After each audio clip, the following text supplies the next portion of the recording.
Let's talk about shoulder rotation, the importance of your shoulders working simultaneously with your hips and all of your rotation through your punches. Think about your stance. As a right-handed fighter, my right shoulder is behind me. Let me give you guys a side view. When my left hand's out in front, my lead shoulder's out in front, my right hand, in order for me to hit my target, in order for me, when we start boxing, you throw your jab hand out there. When you throw your lead hand out there like this, your one punch or jab, that is a distance finder. If I can land the jab, I can land any other punch. But when you notice, I'm going to use the speed bag as an example. If I can hit that speed bag right now, right? But I can hit it with my lead hand, but if I throw my backhand without rotating my shoulders, I can no longer touch the speed bag with my backhand. In order for me to properly hit that speed bag, I got to pull my right shoulder forward and I got to rotate my shoulder and my hip. So I'm gonna pivot on that back foot. So I'm right here. I'm gonna hit that. I'm gonna go right through that target. I got to rotate my shoulder and pivot my back foot. I see a lot of beginners making the mistakes where they're just throwing their hands. I see it a lot online where people are like this. They're going, give me that jab cross burnout. They're doing this. Rather than getting that rotation in that shoulder, getting that shoulder to come forward and getting that movement, that's where your power is going to come from. And that ultimately is how you're going to want to box. Each punch sets up another punch. When I throw the jab to get more range and a little more distance and get every bit of length out of my jab as I can and power, I'm going to pull my right shoulder back. That rotation in my shoulders is only going to give me power, but also a little extra distance and reach. When I throw my cross, my two punch, as I rotate my shoulder forward, a good cross is thrown with your lead shoulder drawing back. Draw your front lead shoulder behind you as you throw your cross, and that is going to give you more power in your cross because of your shoulder rotation. Now take a combo like a cross lead hook, a 2-3. Let's even go a little bit, well, we'll go with the 2-3. Cross, hook. Now, if you notice, my hand is already right here. If I were to throw the lead hook, if my target, look at my center line, I'm right here. I only have a few inches of range to land that lead hook. But if I throw my cross and then set up my lead hook, look at my lead shoulder. My lead shoulder is now behind me. My lead shoulder becomes my rear shoulder. I've rotated, I'm turning. Now my lead hook is coming from way over here. And when I draw my cross back and I land that lead hook, my lead hook now has all this range versus here. Cross, hook. Rotating those shoulders is going to allow you to get power and range from your boxing punches. If I threw a 1-2-5-2, jab, cross, lead uppercut, cross, jab, cross. When I throw my cross, I'm drawing my lead shoulder back. Now I can get underneath and more power and range on that 5 uppercut. And as you can see, as I throw my uppercut, my rear shoulder gets behind me and I have more range and power for the cross, the knockout. Let's take an aerial view so you can see my shoulder rotation from above. All right, let's look at an aerial view. So when you're throwing your punches, look at my shoulder rotation. Jab, cross, lead hook, lead upper, rear upper. 1, 2, 3, 4, 5, 6. The rotation in my shoulders and my hips need to synchronize.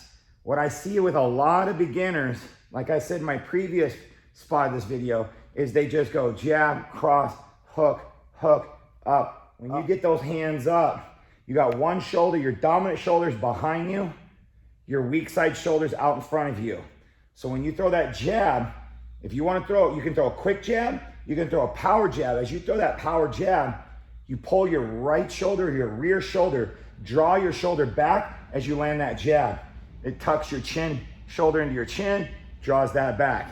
You throw your cross, you want to throw your cross by pivoting and rotating your hip, but also draw or retract your lead shoulder back. Draw your shoulder back, your front lead shoulder. Draw it back as you land your cross. What that does is it gives you more power to connect with that cross. Now, what I teach what I teach my students is to get their head off of frame one, frame two, frame three. When you land that cross, you want your head moving all the time. Joe Frazier was great at head movement and throwing punches. Throw your cross, get your head over. Throw your cross, get your head over. That way, if your opponent's throwing a counter, it's going right past you. Your head's not staying in the center line. When you throw that cross, you'll notice that it draws your lead shoulder back. And that's why we like to throw that lead hook or that three punch right off that two. You'll notice in the video that my shoulder, if I were to throw the lead hook right now, there's not a lot of range. If my opponent's right in front of me, I only have a few inches to get around that side and land that. I can throw it, but I might use that quick lead hook as a setup for maybe an upper or a cross. But if I can throw my cross, pull my lead shoulder back, now look at all that range and all that velocity that I have to land a much harder, a much more punishing lead hook three punch. So you want to land that cross, pull your lead shoulder back. I can throw a nasty uppercut off that. Drawing your lead shoulder back as you throw your cross allows you to be able to come underneath with the five, that lead uppercut. Rotating that pinky in and getting that power, dipping that hip and using those legs to pop up on that uppercut. Boom. Cross, dip and rip. Okay? Cross, fire that lead hook. Now, let's take another combo. Very basic combos. The rear upper, the lead hook, and the cross. That's 6-3-2. Our hands are up. We fire that 6. Come right over the top with the 3 and land that 2. You'll notice that shoulder rotation. When I throw my rear upper, I pivot. I draw my lead shoulder back. Hands are up. I throw my 3. I take my rear upper and cover up with the back hand. And then I quickly land the cross. Shoulder rotation. 6, 3, 2. And it's the same shoulder rotation for 2-3-2. 2, 3, 2. It's just we're going straight, around the side, and back to the straight.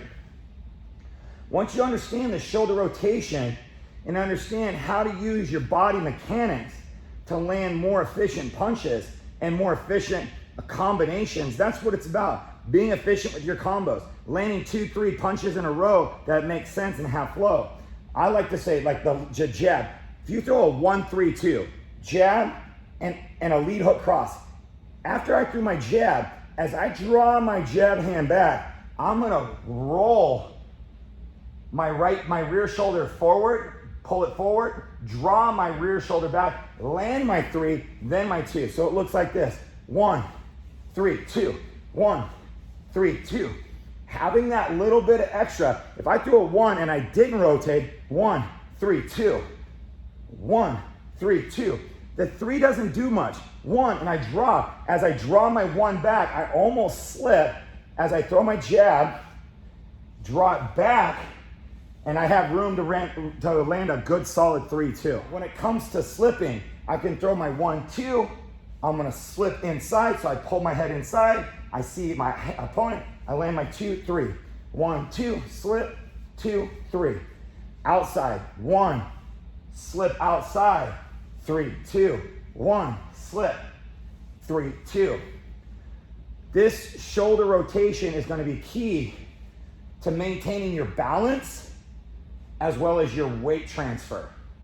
To summarize, your shoulder rotation and the movement of your synchronizing your shoulders, your hips, and utilizing that torso and your core is what makes a boxer so unique. You want to be able to utilize your movement and your rotation. It's just basic boxing science. The science of boxing, there's so much that goes into the science of boxing. This is a small element, but a very large element when it comes to boxing. When you're throwing those punches, using those shoulders and rotating, you have to see your ability to be able to derive power and speed with the synchronization of your entire body. So utilizing each punch and making your punches and your combos make sense is going to be key. It's going to prevent injury, especially when you're working with the bag. It's going to create better speed and power through boxing. And weight transfer is going to be absolutely key. When you're rotating those shoulders and moving your head off that center line, and your weight is on the balls of your feet, all of those things working together is going to make you a much more dynamic boxer. And at home, whether you're in a boxing studio, a boxing gym, or you're just at home, you know, getting your workouts in with me or anyone else, that's going to help you get the workout, but it's also going to allow you to prevent injury. You're going to take that power or that strain off your back. If you've ever been boxing before or for a period of time and you get a tight back or anything that goes that, you want to look at your pivoting of your hips and your shoulder rotation. You want to see if those are synchronizing together. Like and subscribe to my YouTube channel. Follow me on Instagram. Much more content to continue to come. Thank you for all your support. Appreciate it.